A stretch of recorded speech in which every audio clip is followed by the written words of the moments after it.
Assalamualaikum warahmatullahi wabarakatuh. Kami dari kelompok 7 PG PAUD A 2018 Fakultas Ilmu Pendidikan Universitas Negeri Jakarta ingin memaparkan tentang seni untuk anak usia dini. Halo guys, jadi di sini yang akan pertama kita bahas yaitu tentang definisi dari musik itu sendiri. Musik dalam ensiklopedia pada tahun 2013 adalah ilmu atau seni menyusun nada atau suara yang diutarakan, kombinasi dan hubungan temporal untuk menghasilkan komposisi suara yang mempunyai keseimbangan dan kesatuan. Nada atau suara yang disusun sedemikian rupa sehingga mengandung irama, lagu, dan keharmonisan, terutama yang dapat menghasilkan bunyi-bunyi. Jadi bisa dikatakan musik itu adalah ungkapan perasaan seseorang yang dituangkan lewat komposisi, jalinan nada atau melodi, baik dalam bentuk suara maupun hanya instrumental. Selanjutnya ada unsur-unsur musik. Yang pertama itu ada dinamika. Nah, dinamika ini merupakan tanda untuk memainkan volume nada secara nyaring ataupun lembut. Dinamika ini sangat penting karena dapat menunjukkan nuansa sebuah lagu. Bisa lagu sedih, senang, riang, agresif, maupun datar. Yang kedua itu ada harmoni. Nah, harmoni ini juga dapat dikatakan dengan paduan nada, yaitu paduan bunyi nyanyian atau permainan musik yang menggunakan dua nada atau lebih yang berbeda tinggi nadanya dan dibunyikan secara serentak. Harmoni ini merupakan sekumpulan nada yang apabila dimainkan bersama-sama akan menghadirkan sebuah bunyi yang enak dinikmati. Selanjutnya ada melodi. Melodi ini merupakan suatu kesatuan frase yang tersusun dari nada-nada dengan urutan, interval, dan tinggi rendah yang teratur. Melodi menjadi daya tarik dari suatu musik. Lalu ada irama. Irama merupakan pergantian panjang pendek, tinggi rendah, dan keras lembut nada atau bunyi dalam suatu rangkaian musik. Irama adalah penentu ketentukan dalam musik. Selanjutnya ada tangga nada. Nah, tangga nada ini merupakan deret nada yang disusun bertingkat. Ada dua jenis tangga nada, yaitu tangga nada diatonis dan pentatonis. Tangga nada diatonis tersusun dari 7 buah nada dengan 2 jarak, atau 1,5 dan 1. Sedangkan pentatonis tersusun dari 5 buah nada dengan jarak tertentu. Birama merupakan unsur seni yang berupa ketukan atau ayunan yang berulang-ulang yang hadir secara teratur di waktu yang bersamaan. Birama yang nilai penyebutnya genap disebut birama bainar, sedangkan birama yang penyebutnya ganjil disebut birama tenair. Tempo merupakan ukuran kecepatan birama lagu. Semakin cepat bila sebuah lagu dimainkan, semakin besar juga nilai tempo dari lagu tersebut. Ada 8 kategori tempo. Largo yaitu lambat sekali, lento lebih lambat, ada gio yaitu lambat, andante yaitu sedang, moderato sedang agak cepat, allegro cepat, vives lebih cepat, dan presto cepat sekali. Selanjutnya ada timbre. Timbre merupakan kualitas atau warna bunyi. Keberadaan timbre sangat dipengaruhi oleh sumber bunyi dan cara bergetarnya. Timbre yang dihasilkan alat musik tiup akan berbeda dengan alat musik petik, meskipun dimainkan di nada yang sama. Selanjutnya ada ekspresi. Ekspresi merupakan ungkapan perasaan dari dalam hati yang bisa ditunjukkan melalui body language atau bahasa tubuh. Apakah gembira, sedih, romantis, dan lainnya. Oleh karena itu, penyanyi harus bernyanyi secara total agar pendengar terbawa suasana.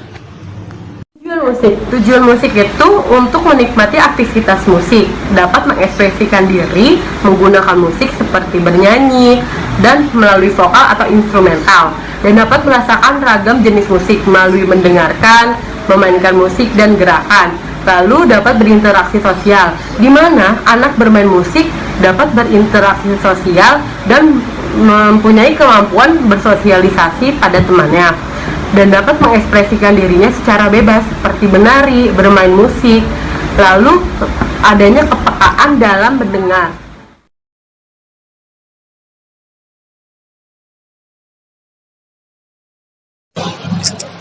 Tahap perkembangan musik anak.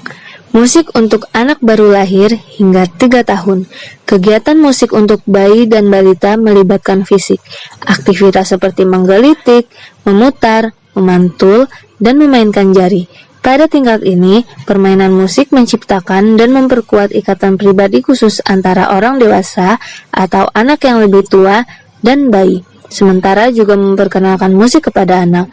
Untuk bayi baru lahir hingga 3 tahun, berbicara dengan rima dan jari-jari yang memutar, menghubungkan suara dengan tindakan yang menyenangkan dan intim. Musik untuk anak 3-5 tahun.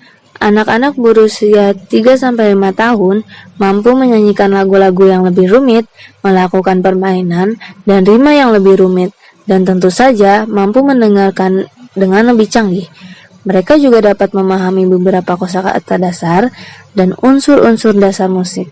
Sangat tepat untuk memperkenalkan beberapa konsep saat melakukan lagu dan permainan dengan anak-anak, dan juga untuk bereksperimen dengan konsep-konsep seperti mengubah tempo dan dinamika. Beberapa kosakata yang digunakan ketika menunjukkan konsep ini kepada anak termasuk pitching, dinamika, tempo, dan artikulasi.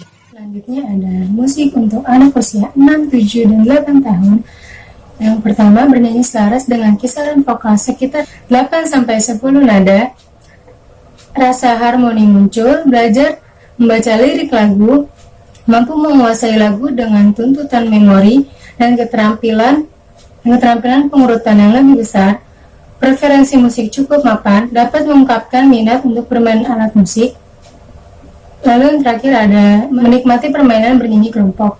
Lalu selanjutnya, apa sih pentingnya musik? Musik memiliki peranan yang sangat penting dalam budaya kita. Musik untuk anak usia dini dan seterusnya dapat membantu anak-anak untuk berbicara lebih jelas, menambah kosakata lebih banyak, dan memperkuat keterampilan sosial dan emosional. Menurut psikolog Howard Gardner, kecerdasan musik sangat pentingnya dengan kecerdasan logis dan kecerdasan emosional. Ini karena musik memiliki kemampuan untuk memperkuat koneksi antara tubuh dan otak untuk bekerja sama dalam... Apa sih yang dipelajari anak dari musik?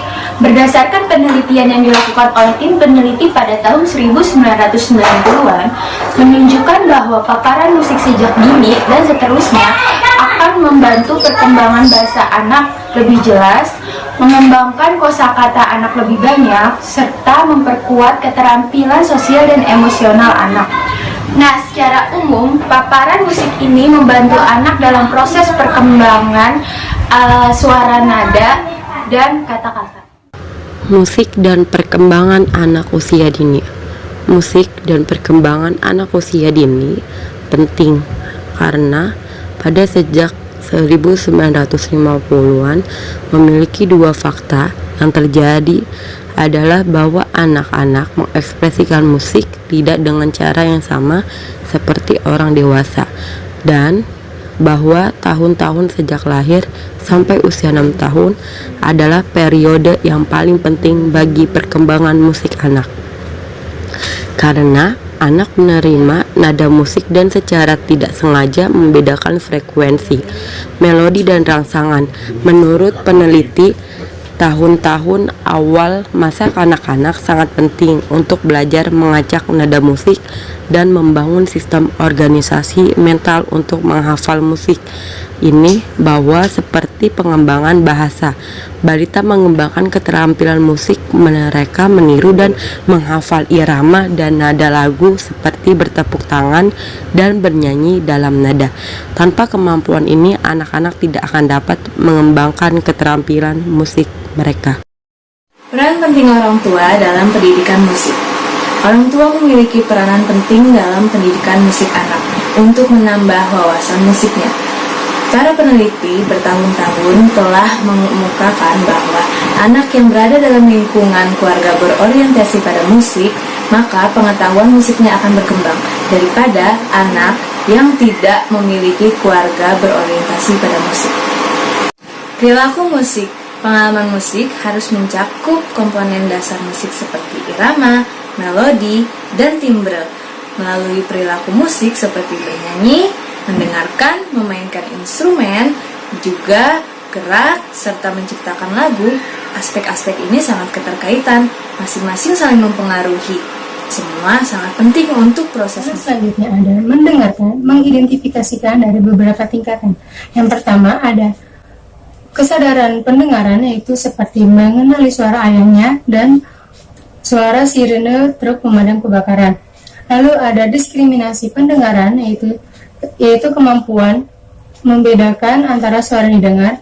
Dan yang terakhir ada pengurutan pendengaran adalah kemampuan untuk mengingat urutan suara yang mendengarkan musik. Mendengarkan musik secara singkat akan membantu anak mengembangkan fokus dan merangsang kemampuan berpikir abstrak dan mengembangkan imajinasi anak. Pilihan musik yang sesuai usia anak dapat membantu anak belajar lebih baik. Lagu-lagu yang diperdengarkan memberikan pengaruh terhadap perkembangan otak anak. Ini terjadi karena pola yang ada dalam musik. Semakin rumit pola suara musik itu, maka ya semakin besar pula anak dapat belajar. Mendengarkan musik juga memberikan pengaruh kepada kondisi psikis, di mana ketika kita memberikan atau mendengarkan musik kepada anak, maka tubuh akan merespon itu. Ketika mendengarkan musik yang ada gentakannya, maka kita akan merasakan semangat. Terus kalau misalnya mendengarkan musik yang lembut, maka kita akan menjadikan rileks atau santai. Hal ini terjadi karena tubuh juga mengikuti ritme musik. Nah, yang selanjutnya ada bernyanyi. Perkembangan bernyanyi ini mengikuti pola-pola selama tahun-tahun awal. Menurut Wolf tahun 1994, langkah pertama sebelum bernyanyi yaitu mendengarkan. Pada tahun-tahun awal prasekolah, anak memilih lagu atau menandai lagu, mendengarkan lagu, bahkan ada juga sebagian besar yang mengikuti bernyanyi. Lalu pada kelas dasar, anak bisa berpartisipasi dalam pengalaman yang luas dalam bernyanyi. Bisa dengan bernyanyi secara kelompok kecil, bernyanyi secara single atau sendiri, maupun bernyanyi secara bergantian. Nah, di sini selanjutnya ada memilih lagu untuk bernyanyi pada anak. Ada beberapa hal yang perlu diperhatikan memilih lagu untuk anak. Secara garis besar itu dikelompokkan menjadi dua, yaitu lirik dan melodi. Pertama, lirik, yang dimana memilih lagu lirik yang bertema anak-anak yang digunakan seusianya, seperti tema kasih sayang, baik kepada Tuhan, teman, binatang, dan sahabat. Yang kedua itu perlu memperhatikan tempo atau kecepatan lagu yang disukai oleh anak dan tidak menirukan anak dalam menyulitkan syairnya. Lagu pengantar tidur biasanya lembut dan lambat. Mereka menciptakan lagu pengantar tidur agar menenangkan suasana hati untuk didengarkan oleh anak. Beberapa anak telah mendengarkan lagu pengantar tidur untuk menenangkan hatinya atau meniduri boneka yang sedang dimainkannya. Beberapa lagu populer diantaranya Nina Bobo. Mari kita nyanyikan. Nina Bobo, oh Nina Bobo, kalau tidak bobo digigit nyamuk. Lalu selanjutnya ada bermain musik. Yang pertama physical accompaniment, yaitu anak dapat menghasilkan banyak suara dan ritme menggunakan bagian-bagian tubuh mereka. Beberapa yang paling sering digunakan pada anak-anak adalah bertepuk tangan dan menginjak-injak kaki. Lalu ada instrumen perkusi, yaitu salah satu instrumen paling populer dengan anak kecil adalah drum. Drum harus mudah diakses di setiap kelas anak usia dini dan harus dipilih yang menghasilkan suara yang bagus dan dapat dimainkan dengan tangan dan atau pemukul. Lalu ada instrumen ritme, yaitu seperti shaker, lonceng elastis, tongkat ritme dengan panjang dan ketebalan bervariasi, triangle, balok kayu, maracas, lonceng stick, simbal, menggunakan simbal yang satu sisi dengan pemukul, lalu ada tamborin dan drum tangan. Dan selanjutnya ada instrumen melodi, yaitu seperti recorder, step bells atau xylophone, resonator bells, lalu ada keyboard, piano atau elektrik. Lalu yang terakhir ada instrumen coding, yaitu seperti auto harp atau omnichord, elektronik, dan Selanjutnya ada berpusat pada musik. Tujuan utama dari pusat musik yang efektif yaitu dengan menarik anak ke daerah tersebut dan merangsang pembuatan musik anak. Nah, pusat ini menyediakan lingkungan musik yang didasarkan pada partisipasi pilihan bebas, memungkinkan penjelajah berdasarkan kebutuhan, minat, dan Ada kemampuan. barang yang diperlukan untuk pusat musik pada anak. Pertama itu mendengarkan dengan menggunakan earphone, lalu memutar kaset dan CD, keyboard, instrumen musik dengan buku nyanyian dan tongkat konduktor serta CD dan tape, panggung, papan suara atau penyerapan suara untuk anak usia dini.